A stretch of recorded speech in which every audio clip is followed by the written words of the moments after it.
This was an apocalypse more devastating than the scenario depicted in The Wandering Earth. The flood that had submerged the Earth 100,000 years ago was now repeating itself. Humanity never learns to heighten its vigilance.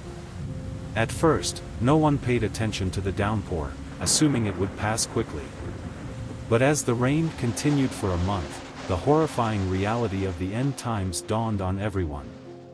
The relentless rainfall triggered mountain floods and tsunamis that surged forth, carrying with them trees, buildings, and the dead. The yellow floodwaters rushed southward, leaving a trail of destruction in their wake. I watched as the building across from me collapsed, a victim of the flood's unforgiving force. Our own building was likely submerged up to the 20th floor or more. For the first time, I saw the flood with my own eyes, the ravenous, reddish-yellow beast that was harvesting everything in Yucheng. I couldn't fathom how many lives it had claimed. This scene of utter despair shattered my mental defenses. The nightmare of 3 years ago was now infinitely magnified. I could breathe, yet felt suffocated. Death crossed my mind. How insignificant we are in the face of nature's wrath. I was sure I wouldn't survive, unable to conquer the trauma of 3 years past or escape this tilted, flooding sea. But then, a glimmer of hope. I wished my parents could survive. They had ascended Wunyang Mountain, a place that couldn't be reached by the floodwaters. This thought brought me a small measure of comfort, and I took a deep breath, mustering the courage to look up at the sky outside. "Damn it, are you trying to kill me?" I muttered to the heavens. Suddenly, something felt off. The sky seemed to be missing something. The torrential rain that had been my greatest fear was gone. The downpour had actually stopped, leaving me in disbelief. I rubbed my eyes and looked again, confirming that the rain was indeed over. It had stopped. Ecstatic shouts echoed from the neighboring apartments, spreading throughout the building. On every floor, survivors were cheering that the rain had ceased. I, who had been convinced of my impending death, now found hope as the building, though tilted, had stabilized. The most intense barrage of the flood had passed, and the structure had withstood it. Doubling our joy, I leaned against the wall and made my way to the balcony.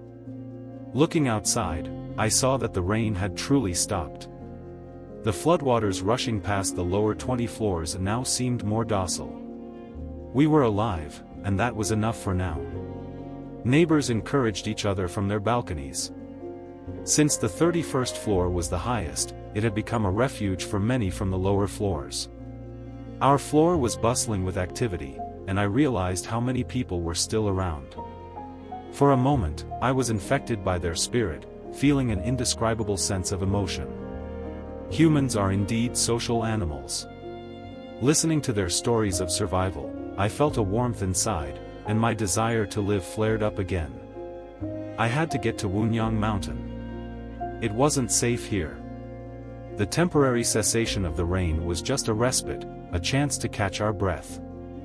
As long as the sky remained ominously white, the rain hadn't truly stopped. I needed to leave this place. Wunyang Mountain was my destination. I had been thinking about it but couldn't make the journey.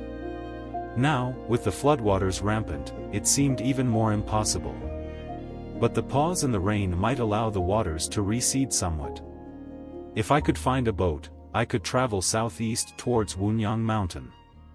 As long as I reached it before the rain started again, I could survive. With my resolve strengthened like never before, I understood that hiding alone would lead to death. I needed to rely on the collective strength of the group that I leaped towards the southeast, where the hazy flood had swallowed everything. But there, amidst the devastation, were my parents and the towering mountains over 2,000 meters high. "Who has any fever medicine?" I heard a cry from outside. A child had been running a high fever for 2 days, and now their condition was worsening. Desperate knocks on doors echoed as people sought medicine. The 31st floor became chaotic as many rushed out to help. "I'm a doctor, and I have medicine at home," someone declared, but my home on the 15th floor is already flooded. Hey, I've swallowed a lot of floodwater, and my stomach hurts badly. Does anyone have painkillers? Another voice called out.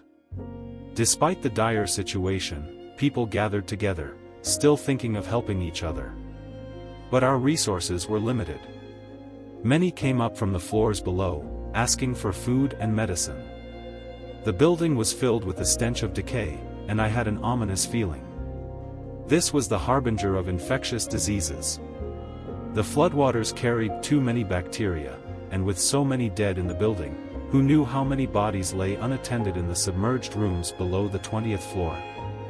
I listened to the sounds of the crowd, realizing how insignificant one person's power was in the face of such a disaster. If the rain came again, all the dark sides of human nature would be exposed. We all had to die, and we needed to unite and save ourselves. I opened my door with medicine in hand, and the crowd turned to look at me, surprised to see someone emerge from a room that had been silent until now.